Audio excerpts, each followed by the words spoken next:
Hey Rochelle, I've looked over your third lesson plan, have some feedback for you. I'm just going to cruise real quick through the things that you're doing well because you've continued to do them well and just drill down into the learning plan. This piece looks great.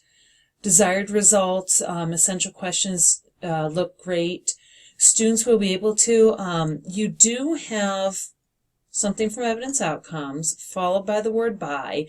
But this part right here is not necessarily an observable outcome. So I'm going to have you say more that students will be able to evaluate information using criteria to judge whether characters are judged fairly by writing a paragraph. Because this part needs to be that observable outcome. And I saw at the end you have them writing a paragraph. So you have the idea in there. I just want it up here. The students will be able to as well. Okay.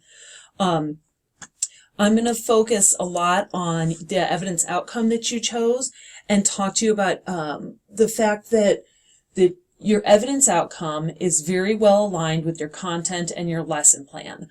But the reason we have evidence outcomes that we choose specifically is not just because they fit well with your content, but because that's the piece which we are going to give some direct instruction about. So I have a lot of direct instruction about this right here. And by the way, it's really well done. I love it.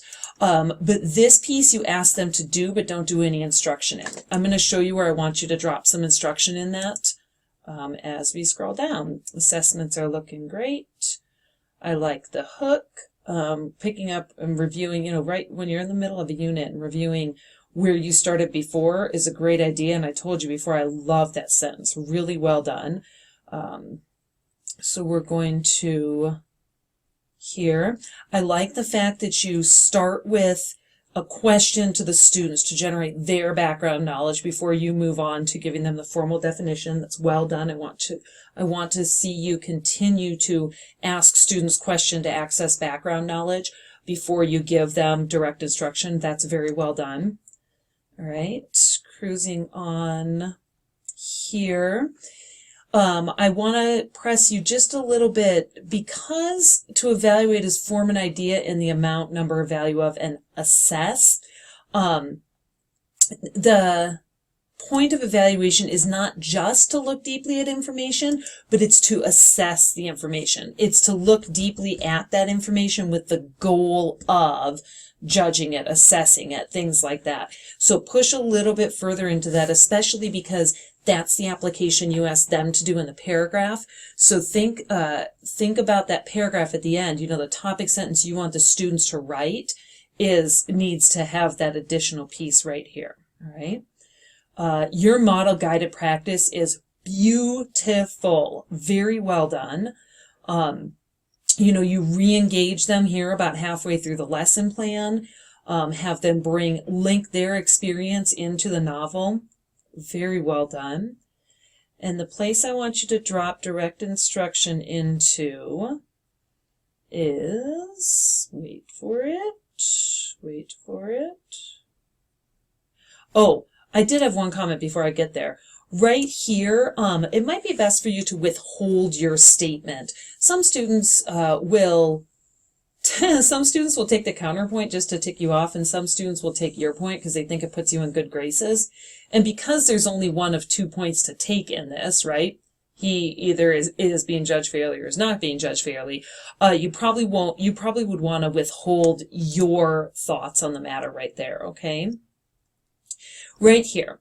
Now in groups, I want you to use the same criteria or expand the criteria, then use the criteria to see whether Frankenstein should be isolated. All right. This is where, bear with me while I scroll all the way back up to your evidence outcome, okay? We want our students contributing effectively in small groups and collaboratively accomplishing a goal.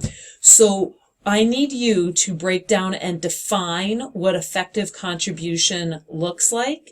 And what collaboration looks like, and then I need you to scaffold the students into those two things.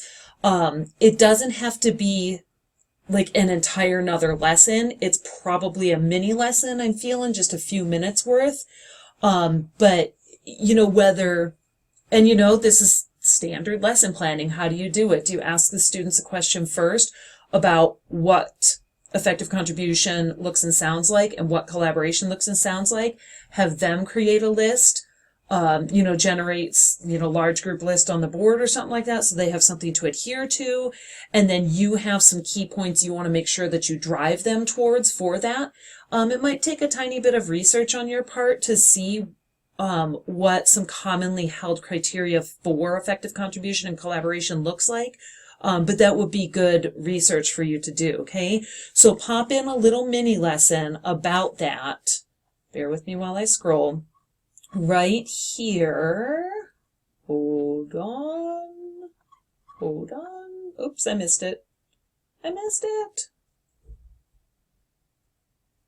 Where'd it go? You know what I'm looking for, don't you?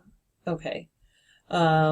Here we go, right here. Pop in a little mini lesson right here so that you have students working effectively in small groups, and that they have those skills and those criteria, generated as a class so that they can do that. All right. That way you're actually meeting growth towards both evidence outcomes instead of meeting growth towards one evidence outcome and just assigning the second one. Okay. Looking really good so far, Rochelle. Thanks.